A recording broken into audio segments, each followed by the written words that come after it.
देखो आज हम लोग क्लास 12 का अकाउंट्स का अपना सिलेबस चालू करते हैं, ठीक है। सबसे पहले चैप्टर नंबर 1 है फंडामेंटल्स ऑफ पार्टनरशिप फर्म, ठीक है। कॉपी में हेडिंग डाल लो, आराम से लिखो। Chapter number 1 fundamentals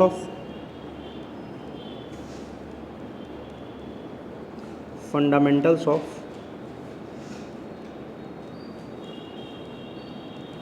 partnership firm,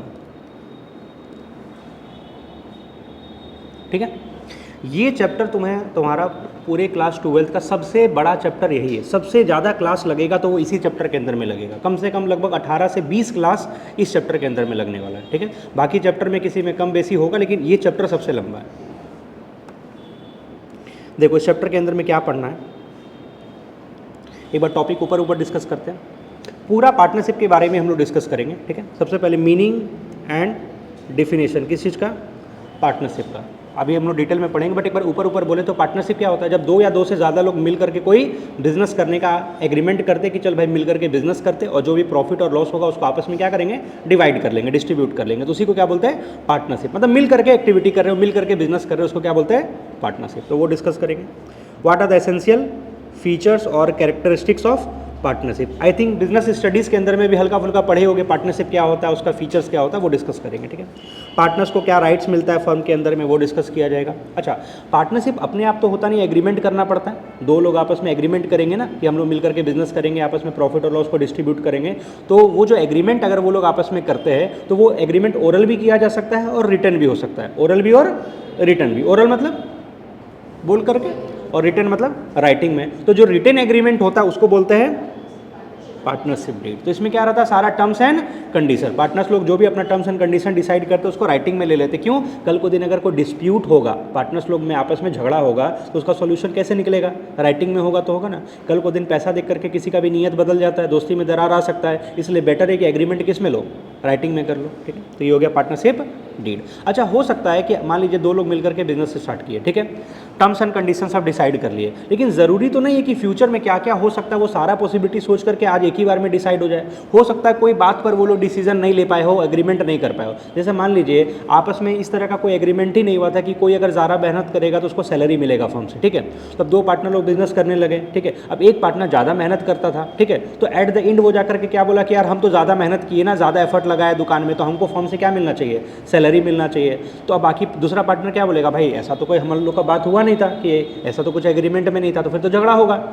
तो क्या करें, तब उस केस में अगर मान लीजिए आपस में कोई तुम टर्म्स एंड कंडीशन डिसाइड पहले नहीं किए हो, एग्रीमेंट में नहीं लिखे हो, तो हम लोग का एक कानून है, उसका नाम है इंडियन पार्टनरशिप एक्ट 1932। हम लोग को उसका दरवाजा खटखटाना पड़ेगा और बोलना पड़ेगा भैया कानून में क्या लिखा हुआ है। जो कानून में लिखा हुआ है उसका बात हम लोग को मानना पड़ेगा। तो हम लोग अभी क्लास 12 में जो पार्टनरशिप पढ़ रहे हैं ना, तो उसके साथ साथ कुछ हम लोग पार्टनरशिप एक्ट का नियम भी डिस्कस यहाँ पर करेंगे, ठीक है। तो वही लिखा हुआ है, provisions of the partnership act 1932 affecting accounting treatment in the absence of partnership deed. अगर पार्टनरशिप डीड नहीं है या किसी पॉइंट पर पार्टनरशिप डीड पर पहले से हम लोग डिसाइड नहीं किए, तो फिर वो मैटर कैसे डिसाइड होगा, as per the Indian partnership act 1932। अभी ये चैप्टर चालू नहीं हुआ है, अभी बस ऊपर डिस्कशन हो रहा है, ठीक है। और क्या पढ़ेंगे, इंटरेस्ट ऑन लोन बाय या टू द पार्टनर। देखो कोई भी बंदा अपने बिजनेस में कैपिटल तो इन्वेस्ट करता ही है। सोल प्रोप्राइटरशिप में भी ओनर अपने बिजनेस में क्या इन्वेस्ट करता है, कैपिटल। तो वैसे पार्टनरशिप फर्म के अंदर में भी पार्टनर्स लोग बिजनेस में क्या इन्वेस्ट करेंगे, कैपिटल तो इन्वेस्ट करेंगे। उसके साथ हो सकता है कि अगर कोई पार्टनर बिजनेस में एक्स्ट्रा कैपिटल से ज़्यादा कंट्रीब्यूट किया, एज अ लोन दिया हुआ है, तो उस लोन के ऊपर उसको फर्म से इंटरेस्ट मिलेगा नहीं मिलेगा, वो सारा एग्रीमेंट में देखना पड़ेगा। तो उसका किस तरीके से हम लोग को अकाउंटिंग करना है, इंटरेस्ट ऑन लोन का अकाउंटिंग, वो डिस्कस करेंगे। और एक सबसे इंपॉर्टेंट अकाउंट है, उसका नाम है profit and loss appropriation account. ये हम क्लास 11th में तुम लोग को हल्का सा बोले थे कि पढ़ना पड़ेगा, याद है। देखो क्लास 11th अपना कब इंड हुआ, जो फाइनेंशियल स्टेटमेंट बनाए हम लोग, trading and profit and loss account बनाए, वहाँ पर क्या आया, नेट प्रॉफिट। ये नेट प्रॉफिट किसको दिए, बैलेंस शीट में कैपिटल में जाकर के प्लस कर दिए, बिकॉज एक ही मालिक था, तो सारा प्रॉफिट किसका, उसी का। लेकिन सोचो अब यहाँ पर 3 लोग मिलकर के बिजनेस कर रहे हैं, तो क्या ये नेट प्रॉफिट एक अकेला बंदा खाएगा, नहीं, 3 लोग में क्या करना होगा, डिस्ट्रीब्यूट करना होगा। तो इसी प्रॉफिट को डिस्ट्रीब्यूट करने के लिए एक अकाउंट अब इसके बाद और बनेगा, उसका नाम क्या है, profit and loss appropriation account, ठीक है। एप्रोप्रिएशन का मतलब होता है डिस्ट्रीब्यूट करना। जैसे कोई मान लीजिए डेयरी मिल्क लेकर के आप 3 दोस्त हैं, तो तीनों आपस में डेयरी मिल्क को क्या कर लेंगे, डिस्ट्रीब्यूट कर लेंगे। तो यहाँ पर वही चीज़ है, फर्म में जो भी प्रॉफिट होगा उसको पार्टनर्स लोग आपस में क्या करेंगे, डिस्ट्रीब्यूट करेंगे। उसको डिस्ट्रीब्यूट करने के लिए एक अकाउंट बनाया जाएगा, उसी का नाम क्या है, profit and loss appropriation account, ठीक है। Preparation of partners capital account. अब यहाँ पर क्या होता है, एक से ज़्यादा लोग बिजनेस कर रहे हैं, तो वो लोग बिजनेस में कितना मनी इन्वेस्ट किए, उनको कितना प्रॉफिट फर्म से मिलेगा, जो भी उनका ट्रांजैक्शन फर्म के साथ है, उसके लिए फर्म हर पार्टनर का क्या मेंटेन करेगा, कैपिटल अकाउंट मेंटेन करेगा। जैसे मान लीजिए तुम लोग बैंक में अपना खाता खुलाते हो, तो बैंक में पैसा जमा भी करते हो, निकालते हो, तो हर बैंक अपने कस्टमर का क्या मेंटेन करता है, अकाउंट मेंटेन करता है ना। तो उसी तरीके से एक बिजनेस के अंदर में 4 लोग मिल करके बिजनेस कर रहे हैं, चारों बिजनेस में मनी इन्वेस्ट किए, चारों को फर्म से प्रॉफिट मिलना है, सैलरी मिलना है, इंटरेस्ट ऑन कैपिटल मिलना है, बहुत सारा ट्रांजेक्शन जो फर्म के साथ हो रहा है, तो हर एक पार्टनर का वहाँ पर क्या मेंटेन किया जाएगा, कैपिटल अकाउंट मेंटेन किया जाएगा, जिससे पता चलेगा कौन पार्टनर बिजनेस में कितना मनी इन्वेस्ट किया है, किस पार्टनर का भी फर्म में कितना पैसा इन्वेस्ट किया हुआ है, किसको कितना प्रॉफिट मिल रहा है, कितना लॉस हो रहा है, वो सब कुछ वहाँ पर रिकॉर्ड किया जाएगा। तो हर पार्टनर का क्या बनाया जाएगा, कैपिटल अकाउंट बनाया जाएगा, ठीक है। उसके बाद सैलरी कमीशन अगर किसी पार्टनर को मिल रहा है तो उसका अकाउंटिंग किस तरीके से किया जाएगा, कैसे जर्नल एंट्रीज पास किया जाएगा। अगर कोई पार्टनर कैपिटल के ऊपर क्या ले रहा है, फर्म से इंटरेस्ट ले रहा है, तो उसका कैसे एंट्री होगा, वो सब डिस्कस करेंगे। हर छोटा छोटा टॉपिक पार्टनर से रिलेटेड होगा। अगर कोई पार्टनर फर्म से क्या कर रहा है, ड्राइंग्स, घर खर्चे के लिए पैसा निकाल रहा है, तो उसके ऊपर फर्म क्या चार्ज कर सकता है, इंटरेस्ट ऑन ड्राइंग्स, उसका अकाउंटिंग ट्रीटमेंट डिस्कस करेंगे। और लास्ट का ये 2 टॉपिक जो है वो सबसे ज़्यादा इंपॉर्टेंट है। ये क्या है, पास्ट एडजस्टमेंट और एक है गारंटी ऑफ प्रॉफिट। अभी याद रखना, ये पहले चैप्टर का सबसे इंपॉर्टेंट टॉपिक है, पास्ट एडजस्टमेंट और एक गारंटी ऑफ प्रॉफिट। ये क्या होता है past adjustment, rectification of error का मतलब क्या होता है, अगर कोई गलती है तो उसको क्या करना, रेक्टिफाई करना। ये सेम वही टॉपिक है। अगर पार्टनर्स लोग आपस में प्रॉफिट को गलत डिस्ट्रीब्यूट कर दिए, लाइक पार्टनर्स लोग आपस में एग्रीमेंट बनाए थे कि हम लोग प्रॉफिट कैसे बांटेंगे, 3:2:1 में, बट गलती से वो लोग प्रॉफिट को कैसे बांट दिए, 1:1:1 में, तो इस गलती को सुधारना पड़ेगा। या हो सकता है पार्टनर लोग एग्रीमेंट किए थे कि हम लोग फर्म से इंटरेस्ट ऑन कैपिटल लेंगे, किस रेट से, 10%, लेकिन गलती से किस रेट से दे दिया गया, 12% से। यानी पार्टनर्स लोग जो प्रॉफिट को डिस्ट्रीब्यूट करते हैं, तो गलत डिस्ट्रीब्यूशन अगर हो गया तो उसको रेक्टिफाई करने के लिए क्या करना पड़ेगा, पास्ट एडजस्टमेंट करना पड़ेगा, ठीक है। और एक लास्ट टॉपिक क्या है, गारंटी ऑफ प्रॉफिट। इसमें क्या होता है, जैसे मान लीजिए 3 लोग बिजनेस कर रहे हैं, ठीक है, ठीक है, तो ये लोग तो डिसाइड कर लिए ना कि जो भी प्रॉफिट होगा मान लीजिए हम लोग इक्वली डिस्ट्रीब्यूट करेंगे, ऐसा हो सकता है।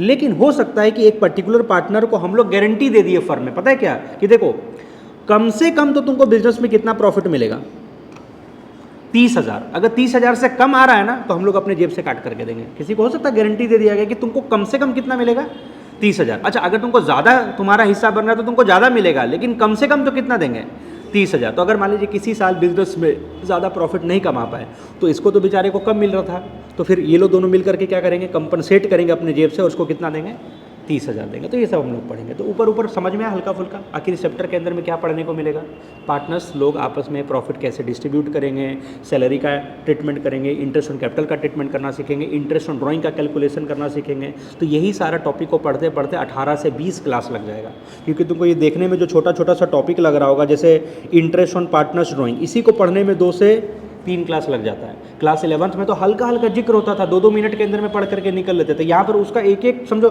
छोटा छोटा चीज़ को 2-2 क्लास 3-3 क्लास के अंदर में लग जाने वाला है, ठीक है। हाँ, मेरे को थोड़ा ज़्यादा क्लास लगेगा नॉर्मल बाकी टीचर के कंपैरिजन में। क्यों? क्योंकि हम तुम लोग के भरोसे चैप्टर को कभी नहीं छोड़ने वाले। जैसे क्लास 11th में पढ़ाते थे, 95% क्वेश्चन हम लोग क्लास में ही सॉल्व करेंगे, बस उसी को तुमको दोबारा प्रैक्टिस करना है। ये नहीं कि 2 क्वेश्चन कराए 4 क्वेश्चन घर में बना लीजिए, वो काम नहीं करेंगे, बिकॉज सारा क्वेश्चन ही टफ है, तुम बना ही नहीं पाओगे। फिर क्या करोगे, गूगल से छाप करके ले आओगे, वो काम नहीं करना है। हम लगभग सारा क्वेश्चन करवा देंगे, और जो क्वेश्चन छोड़ेंगे भी ना, वो डिस्कस करके ही छोड़ेंगे, समझ रहा है। मतलब हम एक बुक तुमको पूरा एंड टू एंड कवर करवा देंगे, वो अपने आप में बहुत ज़्यादा होगा। चले आगे स्टार्ट किया जाए अब चैप्टर, ठीक है। चलो, तो सबसे पहला टॉपिक क्या समझना होगा, बोलो।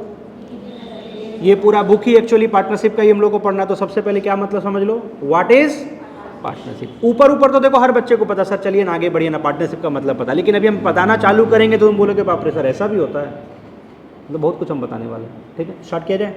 चलो,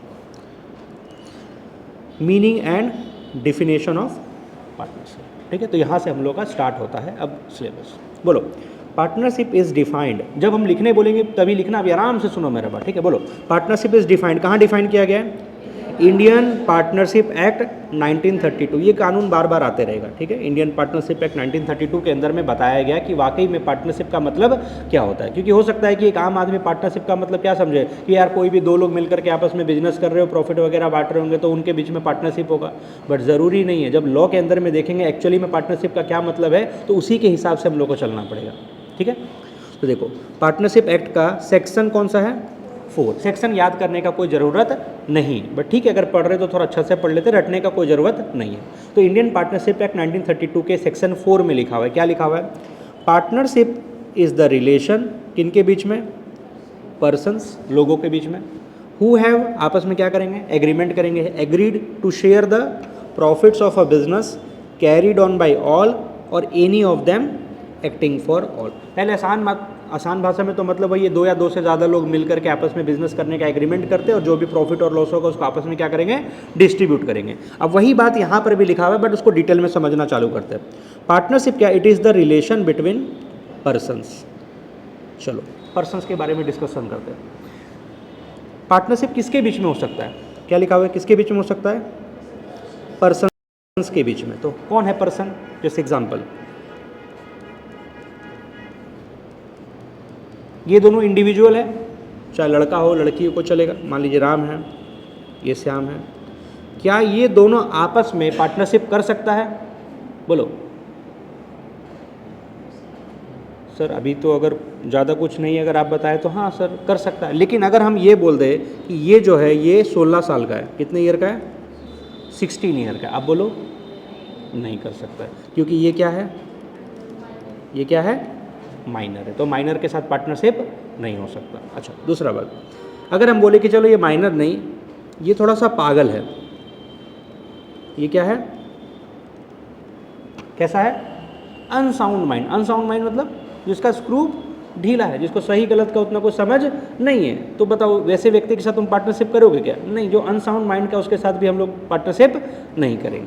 तीसरा, ये डिसक्वालीफाइड बाय लॉ है, क्या है, डिसक्वालीफाइड बाय लॉ। अब जैसे कोई मान लीजिए किसी का मर्डर कर दिया, तो क्या तुम वैसे व्यक्ति के साथ पार्टनरशिप करोगे, नहीं। तो किसी पर्सन को किसी लॉ के अंदर में डिसक्वालीफाई कर दिया गया है कि वो किसी के साथ अब कॉन्ट्रैक्ट नहीं कर सकता, तो फिर वैसे व्यक्ति के साथ पार्टनरशिप भी नहीं कर सकते। पार्टनरशिप भी अपने आप में कॉन्ट्रैक्ट ही होता है। तो ऐसे 3 लोग, कौन, माइनर छोटा बच्चा, दूसरा जो अनसाउंड माइंड का है, और तीसरा डिसक्वालीफाइड बाय लॉ, ऐसे लोगों के साथ किसी तरह का कोई भी कॉन्ट्रैक्ट नहीं किया जा सकता, इसीलिए उनके साथ पार्टनरशिप करना पॉसिबल नहीं है, ठीक है। अच्छा ये जो दोनों पर्सन, ये नेचुरल पर्सन है ना, नेचुरल मतलब इंसान, क्या ऐसा हो सकता है कि नेचुरल पर्सन और एक कोई आर्टिफिशियल पर्सन जैसे कंपनी, क्या ये तीनों मिलकर के आपस में पार्टनरशिप कर सकते हैं क्या, दो तो नेचुरल पर्सन और एक कंपनी, क्या ये तीनों मिलकर के आपस में पार्टनरशिप कर सकते हैं क्या, क्या जरूरी कि पर्सन सिर्फ नेचुरल ही होगा, आर्टिफिशियल नहीं हो सकता, बोलो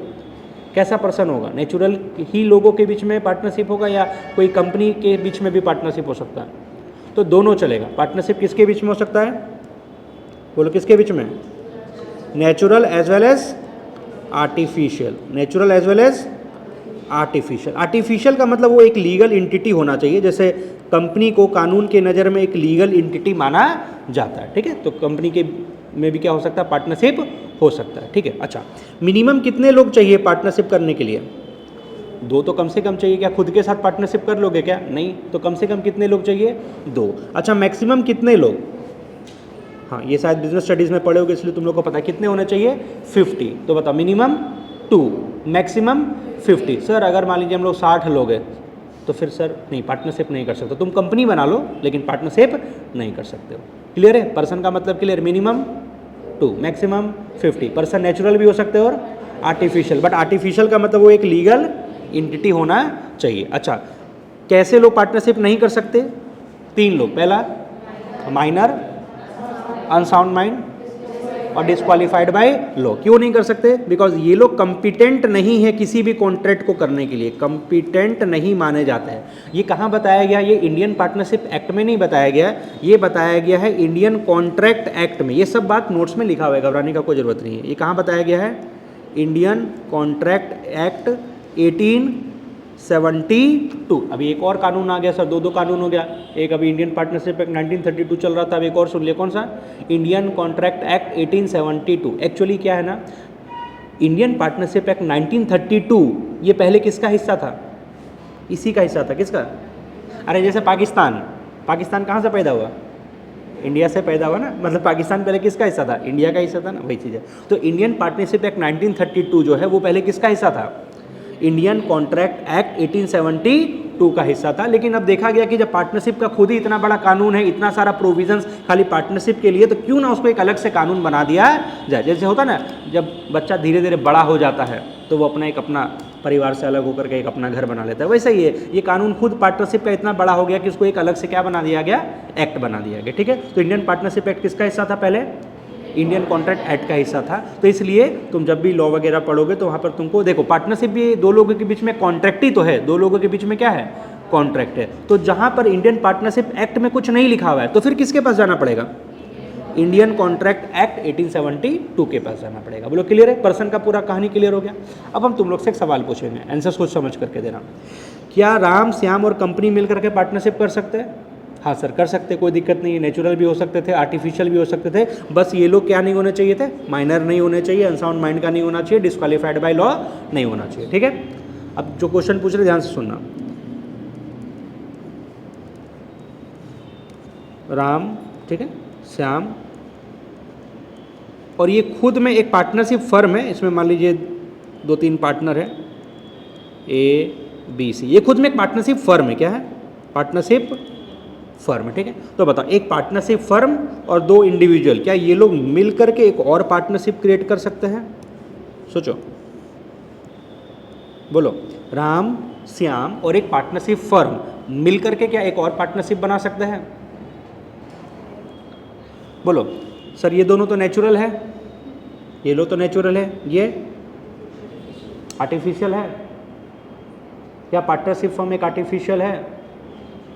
ध्यान से सुनो, हम आर्टिफिशियल के नीचे क्या लिखे हैं? Legal entity. तो ध्यान से सुनना, पार्टनरशिप फर्म जो है ना वो एक्चुअली में लीगल एंटिटी नहीं होता। ध्यान से सुनना, जैसे 2 लोग मिल करके एक पार्टनरशिप फर्म बनाए, ठीक है, तो अकाउंटिंग एंटिटी कंसेप्ट याद है? क्लास 11 में क्या बोलता है? ऑनर अलग है, बिजनेस अलग है। वो सिर्फ अकाउंटिंग एंटिटी कंसेप्ट है, बिजनेस एंटिटी कंसेप्ट है, वो अकाउंटिंग करने के लिए है। अगर लॉ के नज़र से देखें, कानून का चश्मा लगा करके देखोगे तो पार्टनर और पार्टनरशिप फर्म कुछ भी अलग नहीं है। जैसे सुनो, एक सोल प्रोप्राइटरशिप है, ठीक है, राम, और उसके दुकान का नाम मान लीजिए वो रख दिया राम स्वीट्स, ठीक है। कल को दिन अगर मान लीजिए राम स्वीट्स लोन लेता है और लोन का पेमेंट नहीं कर पाता, तो बैंक वाला किसको पकड़ेगा? राम को पकड़ेगा कि राम स्वीट्स को पकड़ेगा? राम को पकड़ने जाएगा। राम क्या बोलेगा? हम अलग है, बिजनेस अलग है, जाओ मेरे दुकान से पैसा वसूलो। तो क्या किसको पकड़ेगा? बिल्डिंग को पकड़ेगा, शटर को पकड़ेगा, क्या करेगा बताओ? क्या बोलेगा बैंक वाला? सुनो बेवकूफ़ मत बनाओ, कुछ अलग अलग नहीं है, तुम ही है जो है। तुम अपने दुकान का नाम राम स्वीट्स रख देगा तो कुछ अलग हो जाएगा क्या? नहीं। यानी कानून के नज़र से देखा जाए तो ये 2 जिस्म एक जान है, 2 जिस्म एक जान है। यानी सोल प्रोप्राइटरशिप कह लो चाहे पार्टनरशिप फर्म कह लो, तुम अकाउंटिंग जब करते हो तो बिजनेस एंटिटी कंसेप्ट फॉलो करते हो, ऑनर को अलग रखते हो, बिजनेस को अलग रखते हो। लेकिन कानून का चश्मा जब लगा करके देखोगे ध्यान से तो ये 2 अलग अलग नहीं है, ये दोनों तो एक ही चीज़ है। अब बताओ, एक पार्टनरशिप फर्म बैंक से लोन लेता है, ठीक है, तो कल को दिन अगर पार्टनरशिप फर्म का एसेट इतना नहीं है कि लोन को चुकाया जा सके, मतलब बैंकरप्ट हो जाता है, बिजनेस इंसॉल्वेंट हो जाए, तो बताओ पार्टनर लोग का किडनी बेचना पड़ जाएगा पैसा चुकाने के लिए? क्या पार्टनर लोग ऐसा बोल सकते हैं कि हम अलग है, बिजनेस अलग है, बिजनेस से वसूलना है वसूलो? बैंक वाला क्या बोलेगा? कुछ अलग अलग नहीं है, तुम लोग एक ही है, सब तुम ही से वसूलेंगे, तुम्हारा घर द्वार बेच करके भी पैसा वसूला जाएगा। तो ये शायद तुम लोग बिजनेस स्टडीज़ में वगैरह पढ़े थे कि पार्टनर्स का लाइबिलिटी क्या होता है? अनलिमिटेड होता है। अनलिमिटेड इसीलिए होता है क्योंकि ये लोग सेपरेट लीगल एंटिटी नहीं है। तो बताओ, क्या पार्टनरशिप फर्म वाकई में कानून के नज़र में एग्जिस्ट करता है? करता ही नहीं है। तो क्या ये लोग आपस में राम, श्याम और ये पार्टनरशिप फर्म क्या पार्टनरशिप बना पाएंगे? ये तो है ही नहीं, ये पार्टनरशिप फर्म अपने आप में कुछ है ही नहीं, ये कोई लीगल एंटिटी नहीं है। लेकिन हाँ, कंपनी तो होती है। सुने हो, कंपनी को कंपनीज एक्ट के अंदर में क्रिएट किया जाता है, तो कंपनी एक आर्टिफिशियल पर्सन है, मतलब वो एक लीगल एंटिटी माना जाता है। तो इंडिविजुअल और कंपनी मिल करके एक पार्टनरशिप फर्म क्रिएट कर सकते हैं, लेकिन कुछ लोग मिल करके किसी पार्टनरशिप फर्म के साथ और कोई पार्टनरशिप बना सकते हैं? नहीं बना सकते। अच्छा, हम इस पार्टनरशिप फर्म का बात नहीं कर रहे, इसके अंदर में ये जो व्यक्ति लोग हैं ABC, क्या वो लोग इसके साथ पार्टनरशिप बना सकते हैं, हाँ वो लोग इंडिविजुअली देखा जाए तो बना सकते हैं, लेकिन हम इसको एज ए कलेक्टिवली फर्म बोल करके पार्टनरशिप बना सकते क्या? नहीं बना सकते। तो अब पूरा क्लियर है, आया समझ में?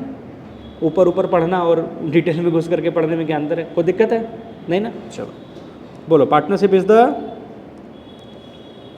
The relation between persons. पूरा क्लियर हो गया? ठीक है। अच्छा, ये जितना बात बोले सर ये सब लिखा हुआ है ना? हाँ सब लिखा हुआ है, अभी रीड भी कर देंगे, नीचे में सारा बात लिखा हुआ है। ठीक है, पहले पूरा पढ़ा देते हैं।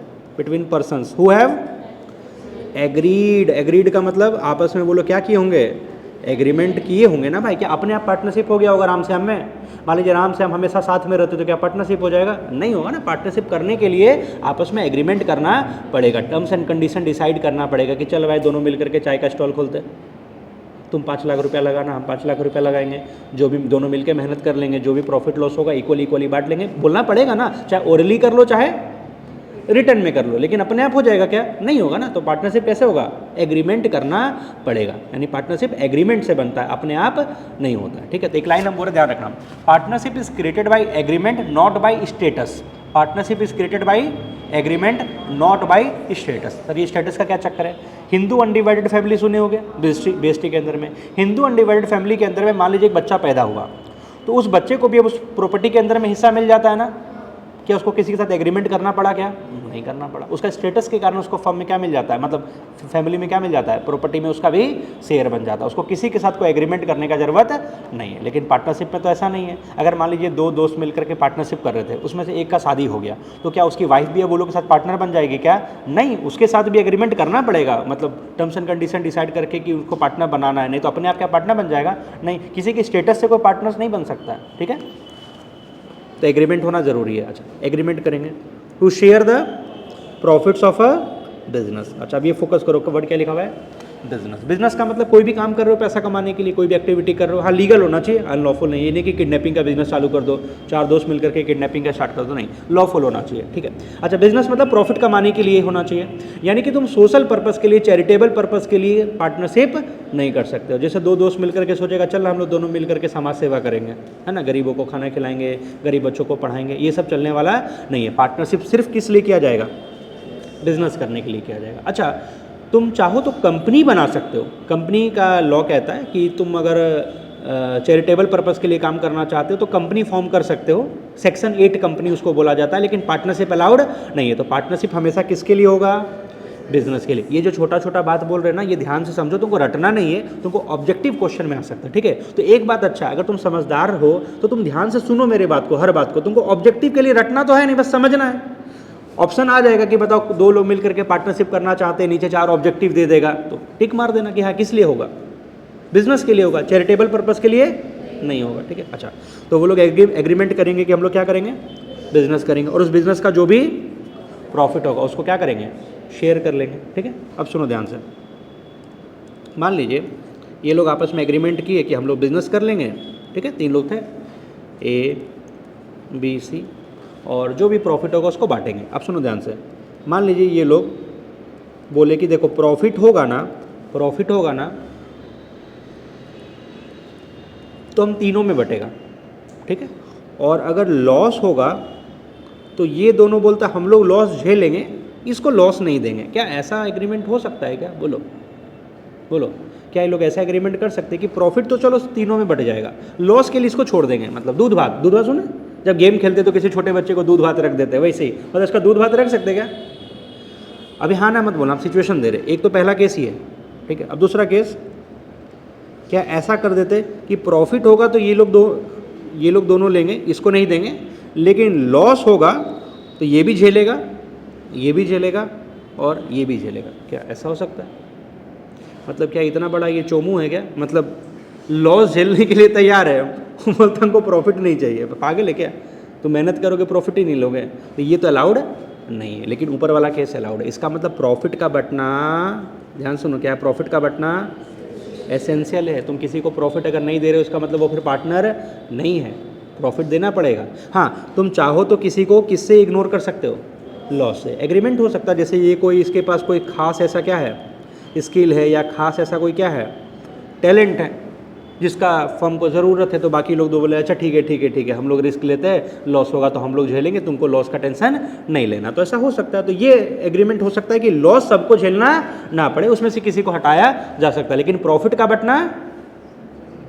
बंटना एसेंशियल है। ठीक है, अच्छा, और ये वाला केस अलाउड है क्या? क्या इसमें तुम बोल सकते कि तुमको प्रॉफिट नहीं देंगे? नहीं, अगर तुम प्रॉफिट नहीं दे रहे तो फिर तो वो पार्टनर नहीं है। ठीक है, तो देखो लॉ में यहाँ पर क्या लिखा हुआ है, partnership is the relation between person who have agreed to share the profits of a business carried on by all. तो अब देखो यहाँ पर वर्ड लॉ के अंदर में क्या लिखा हुआ है, प्रॉफिट लिखा हुआ है, लॉस लिखा हुआ है क्या? नहीं लिखा हुआ है। तो इतना डिटेल में जो हम पढ़ा रहे हैं वो सब नहीं पढ़ा पाएगा, बात को समझो। कोई बोलेगा अरे ठीक है देखो प्रॉफिट लॉस दोनों बढ़ जाएगा। देखो अगर एग्रीमेंट में कुछ नहीं बोला गया तो जैसे प्रॉफिट बढ़ता वैसे क्या बटेगा, लॉस बटेगा। लेकिन यहाँ पर लॉस क्यों नहीं लिखा गया? यहाँ पर लॉस इसलिए नहीं लिखा गया क्योंकि प्रॉफिट का बटना एसेंशियल है, लॉस का बटना एसेंशियल नहीं होता है। लॉस चाहे तो एग्रीमेंट करके बोल सकते हैं कि इस पार्टनर को लॉस नहीं बियर करना पड़ेगा। ठीक है, चलो आगे बढ़ते हैं। Who agree to share the profits of a business carried on by all, business को सब मिल करके करेंगे, और any of them acting for all. इसका क्या मतलब है? जैसे मान लीजिए चार दोस्त मिलकर के चाय का स्टॉल खोले, चारों मेहनत करेंगे, चारों दुकान में आएंगे, चारों मिलकर के काम करेंगे। या ऐसा भी तो हो सकता है कि अब चार लोग मिलकर के देखो बिजनेस कर रहे हैं, लेकिन चारों का दुकान में जरूरत नहीं है, एक अकेला बंदा संभाल सकता है, तो बाकी लोग पैसा इन्वेस्ट कर दिए और एक बंदा दुकान में काम कर रहा है। ऐसा चलेगा क्या? बिल्कुल चल सकता है। उनके बीच में यही तो खास रिश्ता है। यहाँ पर वर्ड क्या था? ये रिलेशन क्या कहलाता है, ये रिश्ता क्या कहलाता है? इस रिश्ते को बोलते हैं म्यूचुअल एजेंसी। म्यूचुअल एजेंसी, या इसको ऐसे बोलो principal and agent. Principal and agent, partners लोग एक दूसरे के प्रिंसिपल और एजेंट होते हैं। पार्टनर्स लोग एक दूसरे के प्रिंसिपल और एजेंट होते हैं। ऐसे रिश्ते को क्या बोला जाता है? Mutual agency. और ये रिश्ता और कहीं नहीं देखने को मिलेगा, ये रिश्ता सिर्फ और सिर्फ कहाँ देखने को मिलेगा? पार्टनरशिप में मिलेगा, पार्टनर्स के बीच में मिलेगा, और किसी लोगों के बीच में ये रिश्ता नहीं मिलता है। जैसे कंपनी के अंदर में इतने सारे शेयर होल्डर्स है, क्या वो लोग प्रिंसिपल और एजेंट होंगे एक दूसरे के? नहीं होंगे। सर पहले इसका मतलब बताइए ना, तब तो हम लोग गेस कर पाएंगे। देखो प्रिंसिपल और एजेंट का क्या मतलब होता है? ये तीन लोग हैं, इन तीनों के बीच में जो रिश्ता है वो म्यूचुअल एजेंसी का रिश्ता है। तो सर ये कैसा रिश्ता है? समझो, ये रिश्ता ऐसा है, ये लोग एक पार्टनरशिप फर्म है, ठीक है। अब मान लीजिए बैंक से लोन लेना था, तो ये गया बैंक से लोन लेने के लिए, स्टेट बैंक ऑफ इंडिया गया और लोन ले लिया, 10 लाख रुपए का लोन ले लिया, ठीक है। लोन अपने लिए नहीं लिया है, पर्सनल पर्पस के लिए नहीं लिया, किसके लिए? पूरे पार्टनरशिप फर्म के लिए लिया है, ठीक है। तो बताओ कल को दिन स्टेट बैंक ऑफ इंडिया अपना लोन रिकवर करने किसके पास आएगी? ये है ए, ये है बी और ये है सी। बोलो किसके पास आएगी? क्या सिर्फ सी के पास आएगी या ए और बी के पास भी आ सकती है? ए के पास आएगी तो ये बोलेगा हम थोड़े लोन लिए, हम आए थे बैंक में, हम लोन लिए है, सी से मांगिए। तो बैंक वाला क्या बोलेगा? अरे भाई ये अगर लोन लेने आया भी था तो अपने लिए लोन लेने के लिए है कि किसके लिए लिया है? फर्म के लिए लिया है ना। तो ये अगर कुछ भी करेगा तो तुम लोग के लिए, तुम भी तो उसके लिए क्या हो? जिम्मेदार हो। इसका मतलब ये जब काम कर रहा था तो ये उस समय सबका क्या था? एजेंट था, और ये लोग उस समय क्या थे? प्रिंसिपल थे। अरे प्रिंसिपल मतलब मालिक, एजेंट मतलब उसका नौकर। तो ये अगर कोई काम कर रहा है तो अपने मालिक के लिए कर रहा है, तो ये जब काम कर रहा था उस समय एजेंट है और बाकी लोग उसके लिए क्या है? प्रिंसिपल। इसका मतलब इसके एक्टिविटी से बाकी लोग भी बाउंड है, मतलब बाकी लोग फिर मुकर नहीं सकते कि नहीं नहीं हम तो लोन नहीं लिए। यानी ये अगर कुछ कांड करेगा तो बाकी लोग भी फंसेगा। अब कांड का मतलब ये नहीं कि किसी का मर्डर करके आ जाए और बाकी लोग बोलेगा तुम लोग भी चलो साथ साथ जेल। भाई क्या पार्टनरशिप फर्म में क्या ये लोग मर्डर करने का बिजनेस कर रहे थे क्या, कि हम मर्डर करेंगे तो तुम लोग भी फंसोगे? मतलब बिजनेस में जो normal day to day course में जो एक्टिविटी होता है उसके लिए, मान लीजिए हम किसी सप्लायर से माल मंगवा लिए, बैंक से लोन ले लिए, तो ये सब जो बिजनेस होता है उसके लिए। बाकी थोड़े किसी का मर्डर कर देंगे तो ये लोग भी लायबल हो जाएंगे, उसके लिए लायबल नहीं है, ठीक है। सुनो, तो ये अगर कुछ भी एक्टिविटी करता है तो उस समय क्या है? एजेंट, और बाकी लोग उस समय क्या होंगे? प्रिंसिपल। अब उसी तरीके से ये गया किसी क्रेडिटर से उधार में माल खरीद करके ले आया, तो बताओ क्रेडिटर पैसा क्या सिर्फ ए से रिकवर करेगा? नहीं, बी और सी किसी से भी पैसा रिकवर कर सकता है। तो ए जब काम कर रहा था तो ए उस समय क्या था? एजेंट, और बाकी लोग उसके क्या बन रहे थे? प्रिंसिपल बन रहे थे। तो ये खास रिश्ता क्या कहलाता है? बोलो, हम बार बार रिपीट करेंगे ताकि तुमको याद हो जाए। बोलो खास रिश्ता क्या कहलाता है? म्यूचुअल एजेंसी, ठीक है। अब इसको हिंदी में से डायलॉग बोल सकते हैं, करे कोई भरे कोई, या जो तेरा है वो मेरा। क्लियर है? ठीक है। तो देखो एक एक वर्ड का मतलब अब क्लियर है। बोलो पार्टनरशिप इज द रिलेशन। कैसा रिलेशन? क्या कोई फ्रेंडशिप है, क्या कोई हस्बैंड वाइफ है, क्या कोई ब्लड रिलेशन जरूरी है? नहीं, म्यूचुअल एजेंसी का रिलेशन जरूरी है। किसके बीच में? पर्सन्स। Minimum 2, maximum 50। नेचुरल चलेगा, आर्टिफिशियल लेकिन वो लीगल एंटिटी होना चाहिए, चलेगा, ठीक है। अच्छा, लेकिन वो लोग कॉन्ट्रैक्ट करने के लिए कॉम्पिटेंट तो होने चाहिए। तो इंडियन कॉन्ट्रैक्ट एक्ट बताता है कि 3 लोग कॉम्पिटेंट नहीं है, अनसाउंड माइंड वाले, माइनर और डिस्क्वालीफाइड बाय लॉ। अच्छा, डिस्क्वालीफाइड बाय लॉ का हम एक एग्जांपल और देते हैं। जैसे मान लीजिए इंडिया और किसी दूसरे कंट्री का आपस में वार हो गया, मान लीजिए पाकिस्तान के साथ, ठीक है। तो पाकिस्तान का कोई भी जो सिटीजन है ना, उसके साथ फिर हम लोग कॉन्ट्रैक्ट नहीं कर सकते, क्योंकि बताओ तो हम लोग का देश का किसी देश के साथ झगड़ा चल रहा है और तुम वहाँ के नागरिक के साथ कॉन्ट्रैक्ट कर रहे हो, तो ये तो अपने देश के खिलाफ जाना हुआ ना। तो वैसे लोगों को बोला जाता है एलियन एनिमी। क्या बोला जाता है? Alien enemy. मतलब किसी कंट्री के साथ अगर हमारा वार हो गया तो वहाँ के जो सिटीजन है वो हमारे क्या हो जाएंगे? एलियन एनिमी हो जाएंगे। तो उनके साथ फिर कॉन्ट्रैक्ट नहीं कर सकते हो, तो फिर उनके साथ पार्टनरशिप अलाउड नहीं है, ठीक है। चलो, सो partnership is the relation between persons who have agreed. Agreed मतलब एग्रीमेंट होना चाहिए। क्या पार्टनरशिप अपने आप हो जाएगा? नहीं। जैसे हिंदू इंडिविजुअल फैमिली में बच्चा पैदा होता तो उसको भी प्रॉपर्टी में शेयर मिलेगा, लेकिन पार्टनरशिप में वैसा नहीं है, ठीक है। तो एग्रीमेंट होना चाहिए। एग्रीमेंट कैन बी ओरल और रिटन, ठीक है। ज़्यादा बढ़िया कौन सा? रिटन, क्योंकि डिस्प्यूट होगा तो रिटर्न एग्रीमेंट से इजीली सॉल्यूशन हो सकता है। ओरल का तो कोई वैल्यू नहीं ना, कोई भी मुकर जाएगा, बोलेगा नहीं ऐसा तो बात नहीं हुआ था, ठीक है, ठीक है। एग्रीमेंट करेंगे, क्या एग्रीमेंट करेंगे? कि हम लोग प्रॉफिट शेयर करेंगे। किस चीज़ का? बिजनेस का। अच्छा, यहाँ पर लॉस नहीं लिखा हुआ, बट इसका मतलब ये नहीं कि लॉस नहीं हो सकता, हो तो सकता है। तो प्रॉफिट बढ़ेगा तो लॉस भी बढ़ जाएगा, लेकिन पार्टनरशिप के डिफिनेशन में नहीं लिखा हुआ। इसका मतलब हम लोग एग्रीमेंट करके ये डिसाइड कर सकते हैं कि किसी पर्टिकुलर पर्सन को हम लोग लॉस नहीं देंगे, ठीक है। And business can be carried on by all. भाई सबका बिजनेस है, सब मेहनत करे, कोई दिक्कत नहीं है। या any of them acting for all, या कोई एक भी सबके बिहाफ में काम कर सकता है, क्योंकि उनके बीच में खास रिश्ता। अगर एक भी व्यक्ति काम करेगा तो वो सबके लिए माना जाएगा, ठीक है। चलो,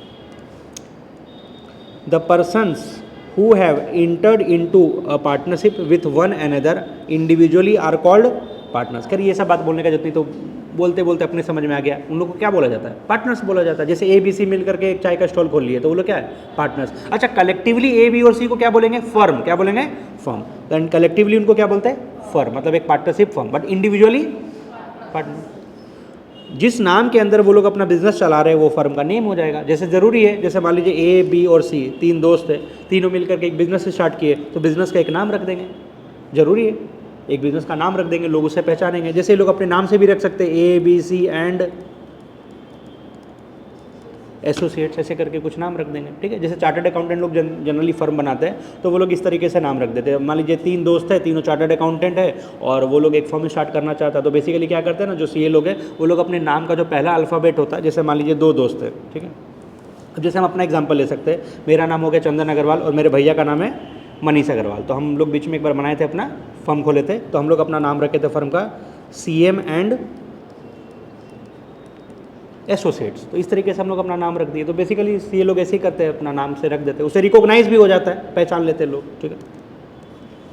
अच्छा, कई बार तुम लोग ऐसे भी देख सकते हो, जैसे मान लीजिए हम लोग ऐसा भी नाम रख सकते थे CM and company, CM and company. तो जनरली फर्म लोग इस तरीके से नाम रख देते हैं, एंड एसोसिएट्स एंड कंपनी। तो सर एंड कंपनी लिख दी तो क्या मतलब ये कंपनी है? नहीं नहीं नहीं, कंपनी तुम लोग पढ़े होगे BST में, कंपनी के आगे क्या लगता है? या तो प्राइवेट लिमिटेड या तो लिमिटेड। अगर वो पब्लिक कंपनी है तो सिर्फ लिमिटेड लिखा जाता है, और अगर वो प्राइवेट कंपनी है तो प्राइवेट लिमिटेड लिखा जाता है, और अगर वो 1 पर्सन कंपनी है तो आगे 1 पर्सन कंपनी लिखा जाता है। तो एंड कंपनी लिखने से कोई कंपनी नहीं होता है। क्लियर है? ठीक है, बोलो। Persons who have entered into partnership with one another individually, उनको क्या बोलते हैं? पार्टनर्स, और कलेक्टिवली फर्म, ठीक है। और जो नाम रखते हैं वो लोग, उसका फर्म का क्या हो जाता है? एक नेम हो जाता है। बट क्या पार्टनरशिप फर्म एक लीगल एंटिटी है कानून के नज़र में? नहीं, 2 जिस्म एक जाने। यानी कल को दिन अगर बिजनेस के पास सफिशिएंट एसेट नहीं होगा अपने लायबिलिटी को चुकाने के लिए, तो पार्टनर के पर्सनल एसेट को भी बेच करके पैसा चुकाया जाएगा। इसलिए सबसे बड़ा पार्टनरशिप फर्म के अंदर में डिसएडवांटेज यही होता है कि पार्टनर्स का लायबिलिटी क्या होता है? अनलिमिटेड होता है, ठीक है। इसीलिए अगर कोई तुमको बड़ा बिजनेस करना है तो जनरली लोग क्या बनाते हैं? कंपनी बनाते हैं, क्योंकि उसमें तुम्हारा लायबिलिटी लिमिटेड है। तुम्हारा कितना पैसा डूबेगा? जितना तुम शेयर खरीद करके रखे उतना ही पैसा डूबेगा। तो इसलिए कोई बड़ा बिजनेस करना चाहता है तो फिर वो लोग पार्टनरशिप नहीं करेगा, क्या करेगा? कंपनी करेगा। हालांकि एक और कंसेप्ट है पार्टनरशिप के अंदर में, एक और कंसेप्ट आया है, उसको बोलते हैं limited liability partnership, LLP, limited liability partnership. क्योंकि अब ये खतरा था ना कि पार्टनरशिप का लायबिलिटी क्या होता है, अनलिमिटेड, तो इसीलिए एक और कंसेप्ट लाया गया LLP, कंपनी के जैसा ही कंसेप्ट है। ठीक है, चलो आगे बढ़े।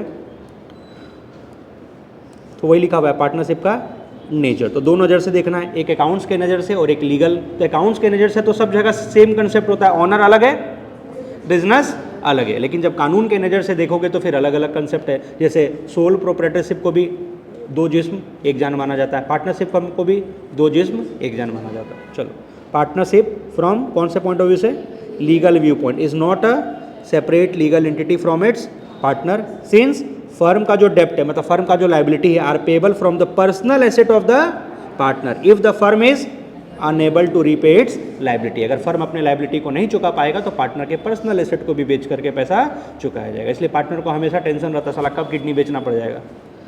However partnership is a separate business entity from accounting. तो वो तो कंसेप्ट सदा बाहर है, अकाउंट्स में जो एक बार नियम सीख लिए कि ओनर अलग है, बिजनेस अलग है।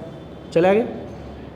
अब इतना जो डिटेल में बात बोले वो सारा बात तुमको नीचे देखने को मिलेगा, एसेंशियल फीचर्स और कैरेक्टरिस्टिक्स ऑफ पार्टनरशिप। तो प्लीज़ कुछ भी चीज़ रटना नहीं, जैसे इतना चीज़ बोले कि सर जाके ऐसे याद करेंगे, नहीं, सब बात समझ में आ गया। जैसे हम क्वेश्चन आंसर पूछेंगे तुरंत आंसर बोल दोगे, मिनिमम 2 मैक्सिमम 50, बस वही, बस इतना तुमको पता होना चाहिए, रटना नहीं है। रटने वाला काम बिजनेस स्टडीज़ के अंदर में करना पड़ेगा, वहाँ तो 3 नंबर 4 नंबर का क्वेश्चन ही ऐसा आता है। चलो पढ़ते। तो पहला फीचर यही है, क्या, एसोसिएशन ऑफ 2 और मोर पर्सन। अब थोड़ा रीड करें, कम से कम 2 या 2 से ज़्यादा, maximum 50। So there must be at least 2 persons to form a partnership and all such person must be competent to contract. Competent का मतलब क्या, वो लोग कॉन्ट्रैक्ट करने के लिए कानून के नज़र से कंपिटेंट है कि नहीं, सक्षम है कि नहीं, मतलब वो लोग कॉन्ट्रैक्ट कर भी सकते हैं कि नहीं। मिनिमम कितने, 2, मैक्सिमम कितना, 50। अच्छा, ये मैक्सिमम का ज्ञान जो 50 है ना, इसके बारे में लिखा हुआ है कि ये 50 ही होगा। ये कहाँ लिखा हुआ है, ये इंडियन पार्टनरशिप एक्ट नहीं बताया, ना ही इंडियन कॉन्ट्रैक्ट एक्ट बताया, ये कंपनी के लॉ से पता चला। कंपनी का लॉ सुने हो, कंपनीज एक्ट 2013 का नाम नहीं सुने तो सुनना ही पड़ेगा। जैसे पार्टनरशिप के ऊपर एक एक्ट एप्लीकेबल है, कौन सा, पार्टनरशिप एक्ट 1932। उसी तरीके से कंपनी किससे चलती है, कंपनीज एक्ट 2013 से। और ये पूरा देश किससे चलता है, हमारे संविधान से, है ना।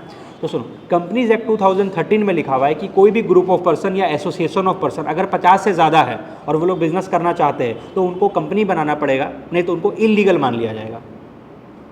अगर 50 से ज़्यादा है, 50 से ज़्यादा है तो वो लोग को कंपनी ही बनाना पड़ेगा, नहीं तो हम उसको इलीगल घोषित कर देंगे। तो बताओ, तुम 50 से ज़्यादा मिल करके अगर तुम पार्टनरशिप करोगे तो उसको तो कंपनी एक्ट के हिसाब से उसको क्या मान लिया जा रहा है, इलीगल घोषित कर दिया जा रहा है। तो फिर इसका मतलब यही है कि 50 से ज़्यादा पार्टनरशिप में अलाउड नहीं है। ठीक है, पढ़ो।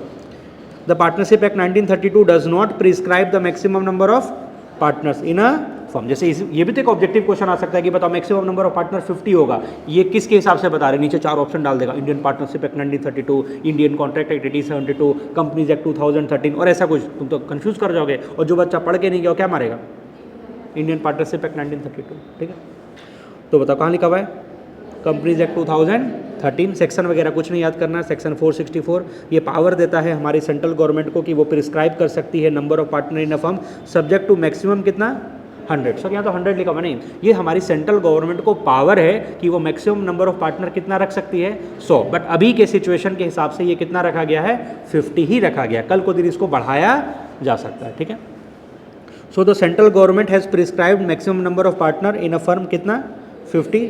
किसके हिसाब से, rule 10 of the companies miscellaneous rule 2014। As a result a partnership firm can not have more than 50 partner. तो इसको दोबारा अब रीड करने का कोई खास ज़रूरत नहीं है, इतना एग्जाम में नहीं आएगा। ठीक है, बट आप लोग को डिटेल में पढ़ने से फ़ायदा क्या होगा, तुम जो CUT का एग्जाम दोगे वहाँ पर ऑब्जेक्टिव क्वेश्चन जब आएगा उसके लिए कोई अलग से डिटेल में नहीं पढ़ना होगा, तुम सारा कुछ पहले डिटेल से पढ़ करके जा रहे हो। चले आगे। अच्छा, अब यहाँ पर एक ज्ञान लिखा हुआ है किसके बारे में, माइनर के बारे में। अच्छा, हम 3 लोग को तो ऐसे भी बाहर कर दिए थे, कौन कौन, माइनर, अनसाउंड माइंड वाला और डिस्क्वालीफाइड वाला लोग। अच्छा, अब माइनर के बारे में एक बात बोलते हैं, क्या ये व्यक्ति और ये एक छोटा बच्चा पार्टनरशिप कर सकता है, मतलब इसका 15 साल है, कर सकता है, नहीं कर सकता। माइनर के साथ पार्टनरशिप नहीं किया जा सकता है। ठीक है, बिकॉज ये कॉन्ट्रैक्ट करने के लिए कंपिटेंट नहीं है। कल को दिन अगर इसके ऊपर कोई लायबिलिटी आ जाता है तो तुम इसको कैसे फोर्स कर सकते हो, तुम इसको कोर्ट में लेकर के जाकर के कुछ कर पाओगे, नहीं, कोर्ट बोले छोटा बच्चा कम कुछ नहीं कर सकते, इसके ऊपर कोई लायबिलिटी नहीं आ सकता है। ठीक है, तो सुनो, माइनर के साथ पार्टनरशिप अलाउड नहीं है, लेकिन अगर मान लीजिए कोई एक फर्म है, एग्जिस्टिंग फर्म है, ठीक है, एक एग्जिस्टिंग फर्म है, वो चाहे तो एक छोटे बच्चे को पार्टनर बना सकती है, सिर्फ क्या देने के लिए, बेनिफिट देने के लिए, मतलब उसको सिर्फ प्रॉफिट देने के लिए और कुछ नहीं। जैसे ऐसा कभी कब हो सकता है, जैसे मान लीजिए किसी का क्या हो गया, डेथ हो गया, अब बेचारा इन लोग दोनों को बहुत सिंपैथी भी है कि इसका डेथ हो गया, अब इसका छोटा बच्चा है, उसका कैसे चलेगा, सब कुछ पढ़ाई लिखाई जीवन कैसे चलेगा। तो ये लोग दोनों डिसाइड किए कि चलो ना हम लोग एक काम करते, इसको ऐसे तो पार्टनरशिप नहीं कर सकते, बट इसको सिर्फ क्या देंगे, बेनिफिट देंगे। तो बेनिफिट देने के लिए पार्टनर बनाया जा सकता है, मतलब इसके ऊपर कोई लायबिलिटी नहीं आएगा, ठीक है। तो बस इतना याद रखना, माइनर के साथ पार्टनरशिप नहीं होता, बट माइनर को क्या देने के लिए हम लोग पार्टनर बना सकते हैं, सिर्फ और सिर्फ बेनिफिट देने के लिए, लॉस नहीं, ठीक है। So minor can not be a partner in a firm, but with the consent of all the partners may be admitted to the benefits of partnership. अच्छा, कल को दिन मान लीजिए ये अभी 15 साल का है, 3 साल बाद ये कितने साल का हो जाएगा, 18 साल का। तो जब वो 18 साल का हो जाएगा तो उसको फिर ऑप्शन दिया जाता है कि तुम देखो अब तो तुम बड़े हो गए हो, तो अब तो तुम चाहो तो पार्टनर फुल फ्लेज बन सकते हो। मतलब फुल फ्लेज बनने का मतलब क्या, फिर कल को दिन प्रॉफिट होगा तो वो भी मिलेगा, लॉस होगा तो भी तुमको झेलना पड़ेगा। तो जब ये बड़ा हो जाएगा, 18 साल का हो जाएगा, तो इसको 6 महीने का टाइम दिया जाएगा कि 6 महीने में डिसाइड करके बता दो कि तुमको कंटिन्यू करना है तो फिर फुल फ्लेज पार्टनर बन जाओ, नहीं तो तुम फर्म से क्या करो, हट जाओ, ठीक है। तो 6 महीने का टाइम दिया जाता है।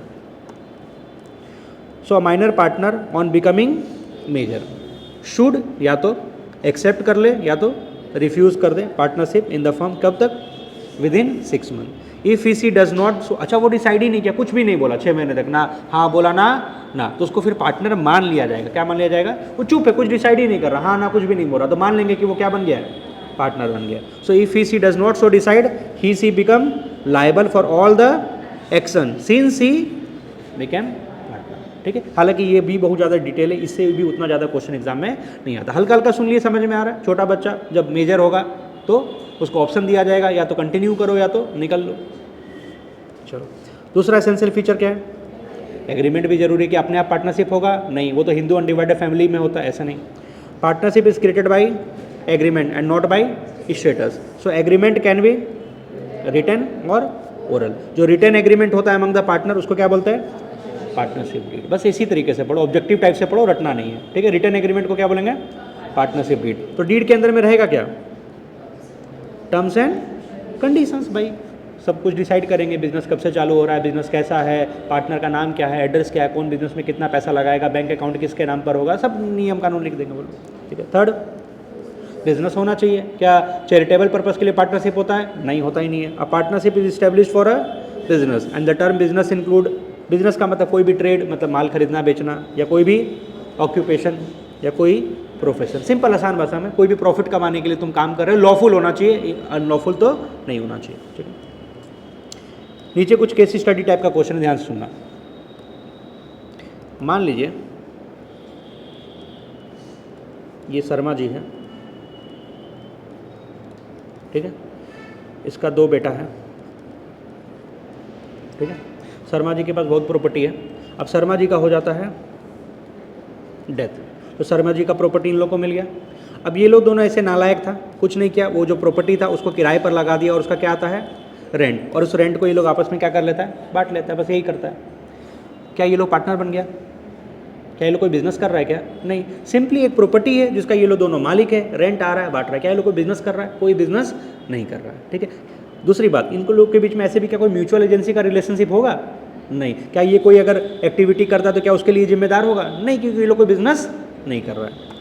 तो वही लिखा हुआ है, co-owner who share amongst themself, क्या, rent derived from a piece of land are not partners because there does not exist any business. तो एक एग्जाम्पल लेके समझाएगा कि बिजनेस ही नहीं है तो फिर कहाँ से पार्टनरशिप होगा, ठीक है। एक और एग्जाम्पल, क्या कोई चैरिटेबल इंस्टीट्यूशन तुम स्टार्ट कर सकते हो, नहीं, बिजनेस कर सकते हो। तो ये लिखा हुआ है, नो चैरिटेबल इंस्टीट्यूशन या क्लब में बी फ्लोटेड इन पार्टनरशिप। लेकिन हम स्टार्टिंग में आज बता दें कि कंपनी बनाया जा सकता है, हाँ, कंपनी बनाया जा सकता है। तो जॉइंट स्टॉक कंपनी में however be floated for non economic purpose. वैसे कंपनी को बोला जाता है सेक्शन 8 कंपनी। क्या बोला जाता है, सेक्शन 8 कंपनी। सर ये क्या, एक्चुअली ना ये जो नॉट फॉर प्रॉफिट ऑर्गेनाइजेशन के लिए जो तुम कंपनी बनाते हो उसका सारा नियम कहाँ लिखा हुआ है, सेक्शन 8 में, तो इसको नाम ही पड़ गया, लोग ऐसे बोलते हैं मेरा सेक्शन 8 कंपनी, तो तुरंत समझ जाओगे कि अच्छा सेक्शन 8 कंपनी बोलने का मतलब तुम कंपनी जो बनाया प्रॉफिट कमाने के लिए नहीं बनाया, कोई चैरिटेबल पर्पस के लिए बनाया हो, ठीक है। तो इसको हम लोग बोलचाल की भाषा में क्या बोल देते हैं, सेक्शन 8 कंपनी। आ रहा बात समझ में?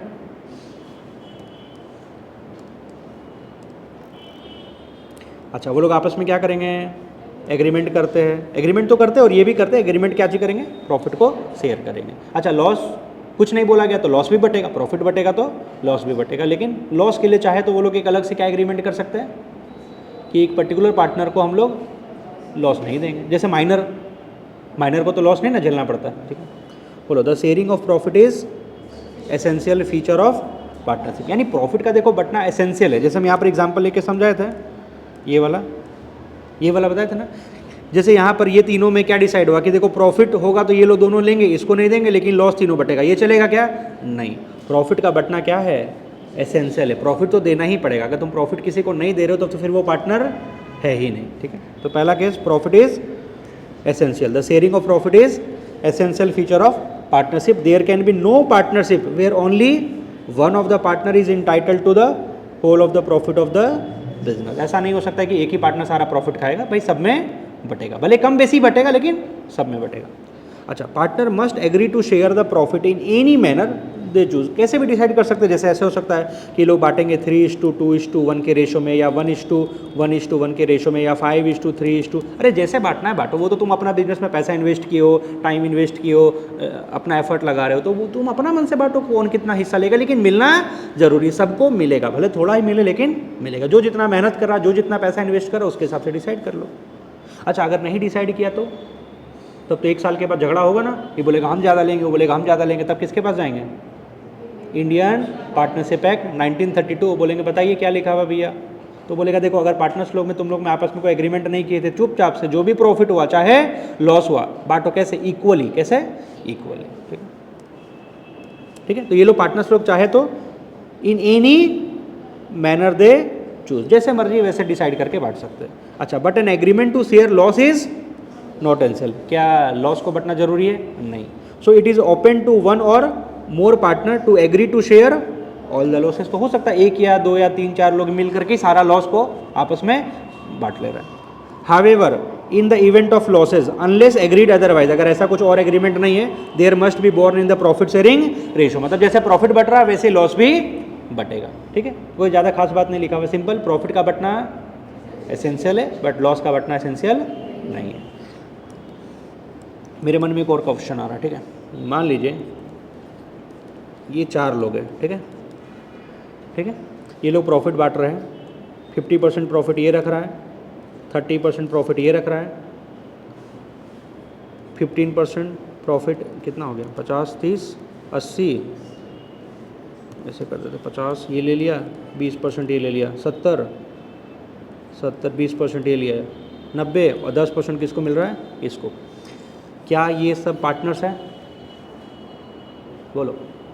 हाँ सर, हो सकता है पार्टनरशिप, क्योंकि सर प्रॉफिट तो सब में बट रहा है। अच्छा, और भी सब कुछ तुम चेक कर लो, इनके बीच में आपस में एग्रीमेंट भी हुआ है, ये लोग बिजनेस भी करते होंगे, है ना, सब कुछ होगा।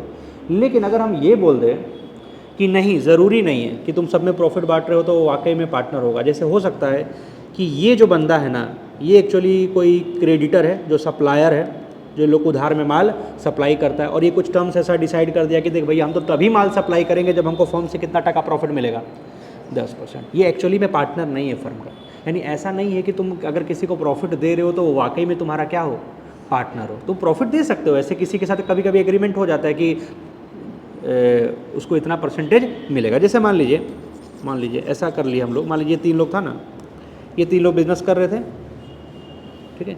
अब इसमें फर्म में कोई पहले से एक पार्टनर था, उसका डेथ हो गया था, तो उसकी जो वाइफ थी वो विडो, अब उसका कैसे काम चलेगा भैया, तो बाकी तीनों लोग बोले ना कि हम लोग फर्म से इसको कितना % प्रॉफिट दे देंगे, 10%। तो अब क्या ये चारों लोग आपस में पार्टनर होंगे, नहीं, पार्टनर यही तीनों, ये पार्टनर नहीं, बिकॉज इनके साथ पार्टनर का कोई एग्रीमेंट अभी नहीं बना, बस इसको हम क्या दे रहे हैं, प्रॉफिट दे रहे हैं। तो प्रॉफिट किसी को दे रहे तो उस पर कोई रोक नहीं है, तुम प्रॉफिट किसी को दे सकते हो, उससे तुम्हारा क्या टर्म्स एंड कंडीशन है। लेकिन ये तुम प्रॉफिट अगर उसको दे रहे हो तो क्या ये तुम्हारा पार्टनर बन जाएगा, ऐसा जरूरी नहीं है। बिकॉज कई बार बिजनेस में ऐसा होता है कि किसी के साथ हम लोग प्रॉफिट शेयर कर लेते हैं टर्म्स एंड कंडीशन के हिसाब से, ठीक है। तो हर वो व्यक्ति जिसको प्रॉफिट मिल रहा होगा वो जरूरी नहीं है कि तुम्हारा क्या बन जाए, पार्टनर बन जाए। अच्छा, तो इसका मतलब अगर ये पार्टनर होगा तो हो सकता है उनके बीच में क्या रिलेशन होना जरूरी है, म्यूचुअल एजेंसी। अगर इसके बीच में म्यूचुअल एजेंसी होगा तभी वो क्या कहलाएगा, पार्टनर कहलाएगा। अदरवाइज तुम किसी को ऐसा प्रॉफिट दे रहे होगे तो जरूरी नहीं कि वो तुम्हारा क्या है, पार्टनर है।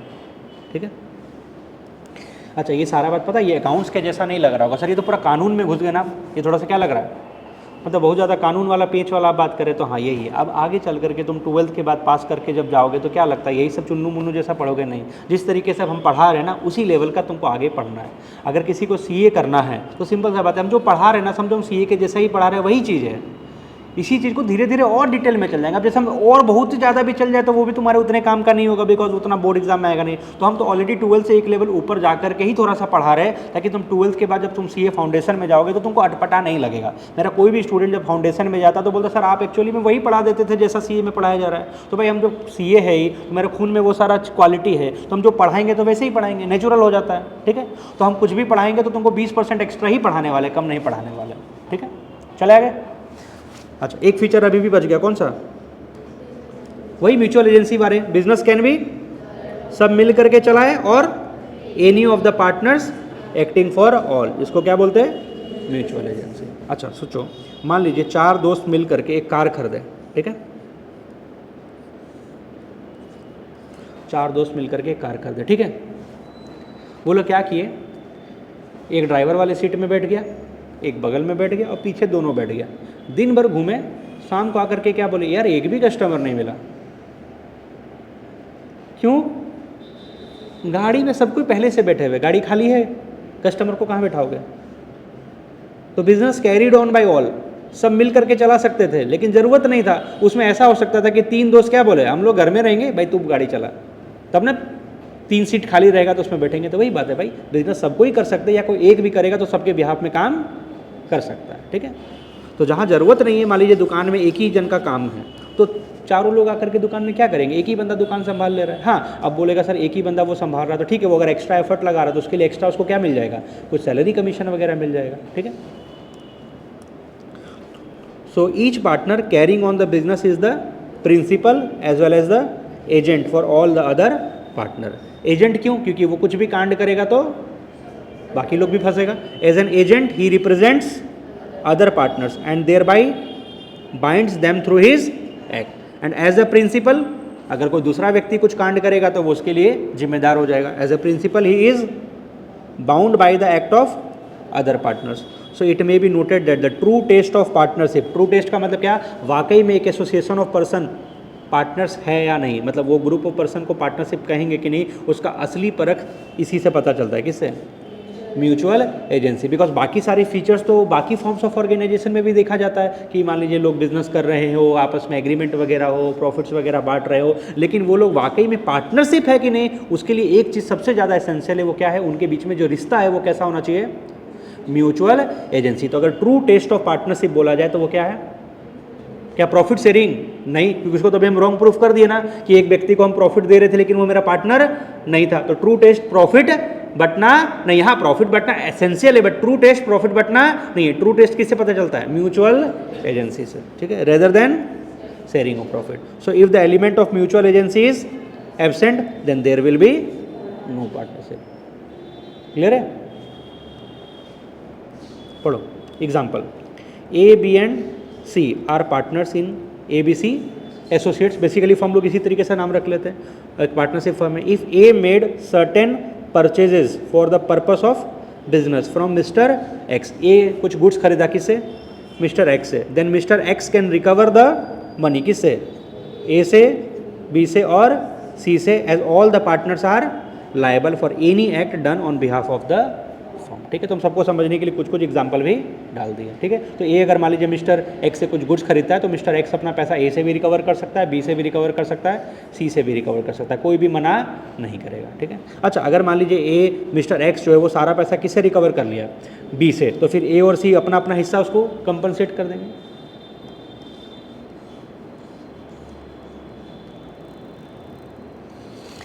तो इतने देर में लगभग अपना क्या पॉइंट कवर हुआ, meaning and definition of partnership और उसका पूरा फीचर्स। बोलो पूरी, ये पूरा क्लियर है, मतलब यहाँ तक कहीं पर भी किसी को कोई डाउट, आखिर पार्टनरशिप क्या होता है समझा सकते हो आराम से।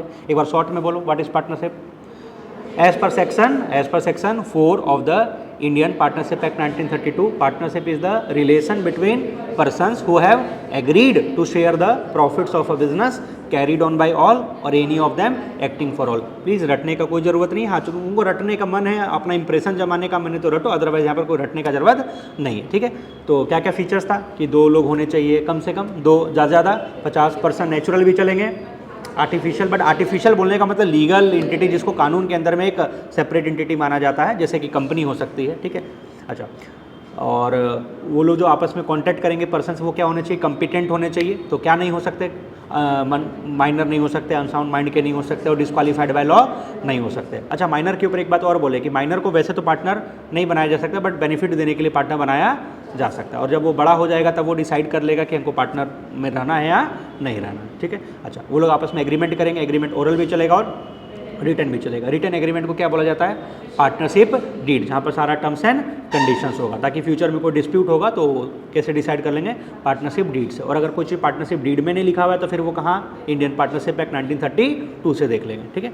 अच्छा, ये हो गया। बिजनेस करना होगा, बिना बिजनेस के तो पार्टनरशिप होगा नहीं, ठीक है। अच्छा, दो भाई मिलकर के खाली एक प्रॉपर्टी का रेंट खा रहे थे, क्या वो लोग पार्टनर बन जाएंगे, नहीं, ठीक है। तो बिजनेस होना जरूरी। बिजनेस का मतलब कोई भी एक्टिविटी जो रेगुलर बेसिस पर किया जाता है प्रॉफिट को कमाने के लिए, चाहे तुम कोई ट्रेड कर रहे हो, कोई ऑक्यूपेशन कर रहे हो, चाहे कोई भी प्रोफेशन चला रहे हो, वो क्या कहलाता है, बिजनेस कहलाता है, ठीक है। Business can be carried on by all or any of the acting for all. It means partners are the principal as well as agent of each other. इसी रिश्ते को क्या बोला जाता है, म्यूचुअल एजेंसी बोला जाता है, ठीक है, ठीक है। अब यहाँ से क्या है, पार्टनरशिप डीड और उसका इंपॉर्टेंस, अभी नेक्स्ट क्लास से डिस्कशन करेंगे। मतलब पार्टनरशिप का इंट्रोडक्शन क्लियर हो गया, व्हाट इज पार्टनरशिप, ठीक है।